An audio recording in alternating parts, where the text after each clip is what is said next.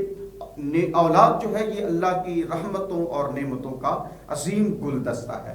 اب یہ والدین کی ذمہ داری ہے کہ اس گلدستے کو سنبھال کر رکھیں، اور اس گلدستے کی اچھی جو ہے وہ نگہداشت کر کے اس گلدستے سے معاشرے کو اچھی خوشبو عطا کر سکیں، یا پھر اس گلدستے کی دیکھ بھال نہ کر کے جو ہے وہ معاشرے کے لیے بد امنی کا وہ سبب بنے، اور بے چینی کا اور معاشرے میں بگاڑ اور فسادات کا ان کو سبب بنائے۔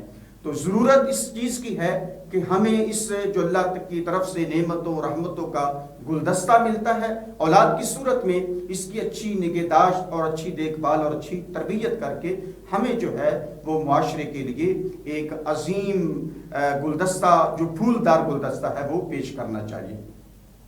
یہ یاد رکھیں کہ اولاد جو ہے وہ والدین کی تربیت ان کے کردار سے زیادہ مانوس ہوتی ہے۔ والدین کا جو کردار ہے وہ زیادہ مؤثر ہوتا ہے اولاد پر۔ بچے جو ہوتے ہیں وہ بولنے سے کم سیکھتے ہیں جبکہ عمل سے زیادہ سیکھتے ہیں۔ اس میں سب سے اہم کردار جو ہے وہ والدین کا ہونا چاہیے۔ بچے جو ہے وہ ایک آئینے کی مانند ہیں، یہ صاف شیشے کی طرح ہیں۔ اب اس صاف شیشے کو جو ہے وہ دھندلا کرنا ہے تو اس میں والدین کا کردار ہے۔ اگر والدین کا کردار اچھا ہوگا، والدین کے اخلاق اچھی ہوں گے، والدین کا کردار ستھرا ہوگا، تو یقیناً جو ہے وہ اولاد بھی وقت کی غوث اعظم بنے گی۔ اس میں بچوں کا بنیادی طور پہ کوئی قصور نہیں ہوتا، اس میں بچوں کے بگاڑ میں خاص طور پہ والدین کا اہم کردار ہوتا ہے۔ حضور نبی کریم صلی اللہ تعالی علیہ وسلم کا فرمان ذیشان ہے، محبوب علیہ السلام نے فرمایا کل مولود یولد علی الفطرۃ، ہر بچہ فطرت سلیمہ پر پیدا ہوتا ہے۔ یحودانہ ابواہ یحودانہ او ینصرانہ او یمجسانہ، ہر بچہ فطرت سلیمہ پر پیدا ہوتا ہے، اور اس کے والدین ہیں جو اس کو یہودی بناتے ہیں، اس کے والدین ہیں جو اس کو نصرانی بناتے ہیں، اس کے والدین ہیں جو اس کو مجوسی بناتے ہیں۔ اب بچہ جب پیدا ہوا تھا تو وہ یہودی پیدا نہیں ہوا تھا، بچہ جب پیدا ہوا تھا تو وہ نصرانی پیدا نہیں ہوا تھا، بچہ جب پیدا ہوا تھا تو وہ مجوسی پیدا نہیں ہوا تھا۔ اب اس کو جو مجوسی بنایا ہے تو اس کے والدین کے کردار نے اور اس کے والدین کے دین نے بنایا ہے۔ اگر ان کو نصرانی یا مجوسی یہودی بنایا ہے تو اس کے والدین کے دین اور اس کے والدین کے کردار نے بنایا ہے۔ اس بنیاد پہ بچہ جو ہے وہ فطرت سلیمہ پر پیدا ہوا ہے۔ اگر گھر میں ماحول مسلح بچھانے کا ہوگا اور گھر میں ماحول اللہ کے قرآن کی تلاوت والا ہوگا، گھر میں ماحول جو ہے وہ رسول اللہ صلی اللہ علیہ وسلم کے فرامین والا ہوگا، تو پھر یقینی طور پر وہ بچے بھی ہاتھ میں مسلح پکڑ کر بچھا کے باپ کی طرح اس مسلح پہ کھڑے ہو کر اللہ کے حضور سجدہ ریزی کریں گے۔ جب باپ گھر میں قرآن پڑھ رہا ہوگا تو پھر بچے کے لبوں پہ بھی قرآن کی تلاوت جاری ہوگی۔ جب باپ جو ہے وہ اللہ کے محبوب علیہ السلام کے فرامین پڑھ رہا ہوگا تو بچہ بھی رسول اللہ صلی اللہ تعالی وسلم کی نعتیں پڑھنے والا ہوگا. جب گھر میں اس کو ماحول ہی دوسرا مل جائے تو پھر یقینی طور پر بچہ اس ماحول سے مانوس ہو کر اسی ماحول میں رچ جائے گا. جیسے عام سمپل سی مثال ہے, اگر کسی پنجابی کے گھر میں بچہ پیدا ہو تو وہ پشتو نہیں بولتا, وہ مراٹھی نہیں بولتا, وہ پنجابی ہی بولتا ہے. کسی انگریز کے گھر میں بچہ پیدا ہو تو وہ انگریز کے گھر میں پیدا ہونے والا بچہ وہ پنجابی یا اردو نہیں بولتا, وہ انگریزی ہی بولتا ہے. تو جیسے والدین کی بولی کا اس قدر اثر ہے کہ جو باپ کی بولی ہے بچہ بھی وہی بولی بول رہا ہے, اور جو ماں کی بولی ہے بچہ بھی وہی بولی بول رہا ہے. تو جب بولی کا اس قدر گہرا اثر ہے تو پھر تربیت کے لحاظ سے بھی والدین کا ایک گہرا اولاد پر اثر ہوگا. اس بنیاد پہ ہمیں چاہیے کہ ہم اپنے بچوں کی بہتر تربیت کے لیے, ان کی اچھی نگہداشت کے لیے ہمیں اولاً تو اپنے کردار کو ستھرا کرنا ہوگا, اپنے کردار کو, اپنے اخلاق کو بہتر بنانا ہوگا. یہاں تک کہ ایک بات میں یہ عرض کر دوں کہ حضرت علی رضی اللہ تعالیٰ عنہ آپ بچپن میں ایمان لے کر آئے ہیں. بچوں میں سب سے پہلے جو ایمان لے کر آنے والی شخصیت ہے وہ حضرت علی رضی اللہ تعالیٰ عنہ کی ہے. تو آپ جب بچپن میں رسول اللہ صلی اللہ علیہ وسلم کو دیکھتے ہیں, آپ نماز پڑھ رہے تھے تو حضرت علی عرض کرتے یا رسول اللہ صلی اللہ علیہ وسلم یہ کیا چیزیں ہیں؟ تو محبوب علیہ السلام نے فرمایا یہ اسی رب کی بارگاہ میں سجدہ کر رہا ہوں جس رب نے مجھے سچا نبی بنا کر بھیجا ہے. تو رسول اللہ صلی اللہ علیہ وسلم نے فرمایا اے علی میں بھی تمہیں اسی رب کی بارگاہ میں آنے کی دعوت دیتا ہوں. تو رسول اللہ صلی اللہ علیہ وسلم کی اس عمل اور اس دعوت پر دیر زیادہ نہیں گزری تھی تو حضرت علی رضی اللہ تعالیٰ عنہ اللہ کی توحید اور مصطفیٰ کی رسالت کا اقرار کرنے والے بن گئے. تو اس طرح اولاد کی تربیت کے لیے والدین کا عظیم اور اہم کردار ہوتا ہے. ناظرین ہماری علامہ صاحب سے گفتگو جاری رہے گی. ابھی وقت ہوا ایک چھوٹے سے بریک کا. بریک کے بعد 12 پھر آپ کی خدمت میں حاضر ہوتے ہیں. زکی برادرز کی فخریہ پیشکش